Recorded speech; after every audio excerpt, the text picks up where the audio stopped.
फिर तो कोई नहीं है। अकाउंट से रिलेटेड सवाल कर सकते हैं? कौन से? करे करे करे करे गिरवी मकान लेना या देना, इस वाले से जायज़ है। इसकी थोड़ी सी वजाहत सुन्नत है, वजाहत होगी ना जी, बस जायज़ है।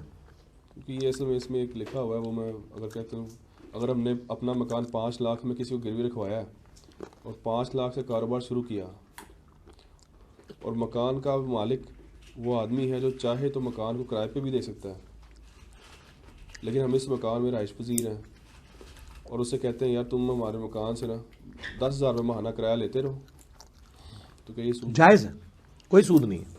कमोडिटी इन्वॉल्व होगी तो कोई सूद नहीं, जायज़ है।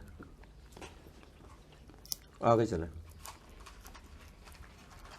किराए पे मकान देना जो है, उस पे जो एडवांस पैसे लिए जाते हैं, एडवांस तो बाद में वापस करना पड़ता है मालिक को। एडवांस नहीं लेंगे तो हो सकता है वो महीना रह के तो छोड़ के नासी जाए, 2-4 चीज़ें थोड़ियाँ पन जाए तो हो सकता है और चीज़ें चोरी करके ले जाए। वो सिक्योरिटी होती है, वो वापस करनी होती है, वो फालतू नहीं होती है। ये ना समझे कि वो एडवांस जब कुछ जाता है तो एडवांस छोड़ के चला जाता है आपके पास। जायज़ है। इंश्योरेंस